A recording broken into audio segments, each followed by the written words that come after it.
D'abord d'en parler à une personne de confiance, dans son entourage, auprès de qui on va sentir une écoute attentive. Je pense que si tu as un doute, c'est important que tu ailles chercher de l'aide, d'en parler puis de poser la question parce que c'est très insidieux.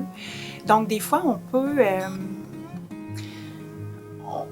peut juste vivre une certaine détresse quand on mange ou juste remarquer que oups, on évite telle ou telle situation parce qu'on n'est pas confortable avec ce qu'on a de l'air. On s'isole un peu plus, fait que c'est peut-être toutes des choses qui ne sont pas nécessairement reliées à prime abord, mais finalement quand on creuse, puis ça, on peut faire ça avec quelqu'un qui est spécialisé, mais quand on creuse ou quand on en parle, on se rend compte que là, peut-être qu'il y a des enjeux plus importants, puis il faut les adresser.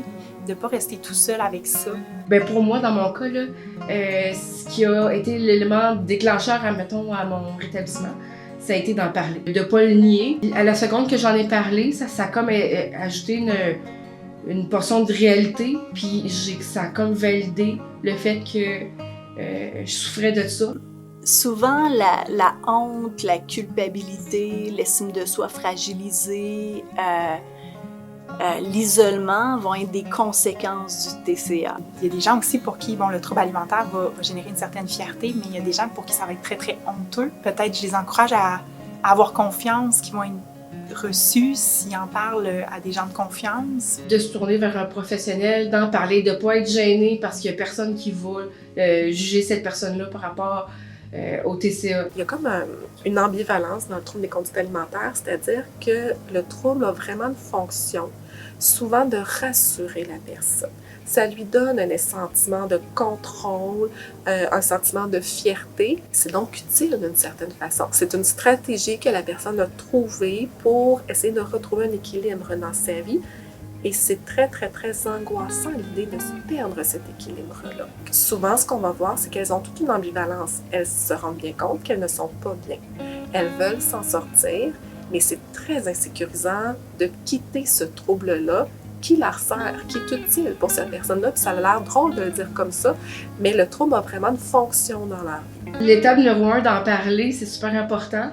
Puis de se comprendre, de se réapproprier nos pensées parce que la maladie peut vraiment venir un peu bouffer notre âme.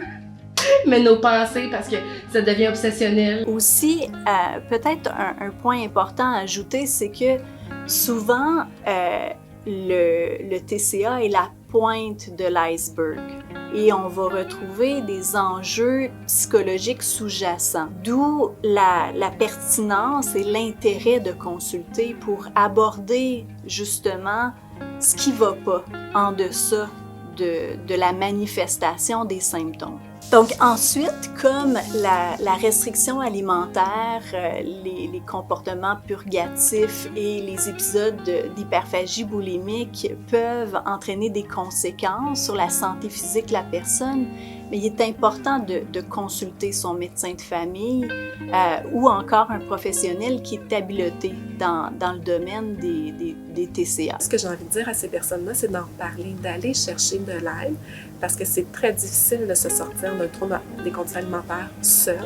Ça prend de l'entourage, ça prend du soutien, ça prend de l'encouragement aussi.